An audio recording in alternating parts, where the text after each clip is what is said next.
Le mi video hianin Google Pixel Buds A series unboxing do namo hi Flipkart open box delivery ni tawangin hitlai box is in hong to a lawang chuan chungami zong hi ron unbox le do na ni hi anita a Google Pixel Buds A series Anita, hemi hi clearly white. Ni mo Flipkart atling ka cha he Delhi com line ni aron tling ngala 50% discount. Alaw ni a chuan A series hi sang ni som ni pakhat dai to an release and launch khan to mo ni kum sang ni som ni pania chuan Pixel Buds Pro kam to chu wang te po chu ni Pixel Buds A series hi 50% discount kha Flipkart ani to a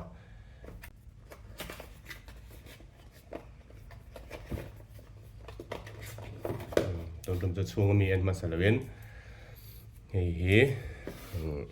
kan hong sin ko tang mo hi active noise cancellation ti ang kha ani chia lawa a case pro hi waterproof ni lawa Pixel Buds hi water resistant chu ni ve mo hi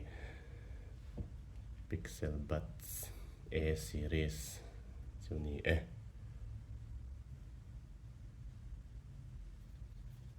anh design te hi adang lam lut tu kamo hi te hi ta mo design te hi unique to pa Pixel Buds Pro kan hetlai apir te ang hiam ve ta lo thunga mo to ana ni kuma chuak thara tha chuan hi 2021 a chuak ka ni hi Pixel Buds A series hana box chunga hian nge dang la om nge don tai la mo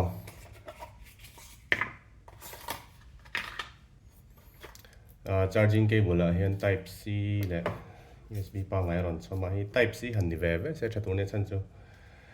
ka phone charging adapter kha type C to type C ni to mo hi fu lo de ushet a chom hi chuan ta hian hi chu manual ani chuan hi warranty chuan ta hianin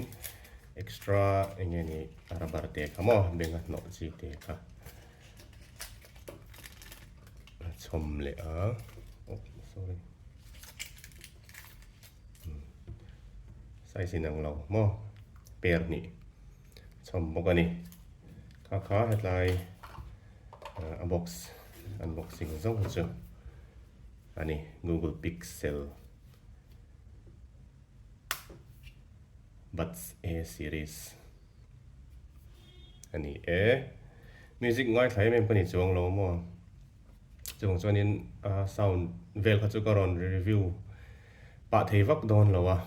ma se I ka vuah chinanga kami Buds atanga over record ka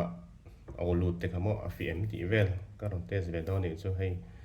a chu atanga kum ni nuwa 50% discount nuwa an leve ani hi thei Buds si kan vuah chinanga mo khana ni ta chuan heta audio po hi hemi Buds atanga ronin record kha anita tlai benga volu hi nuwa brek piana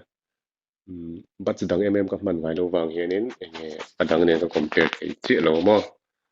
ite hi ni hemi apir veu te ngan ti po hi aniem vek mo Google Pixel Buds A series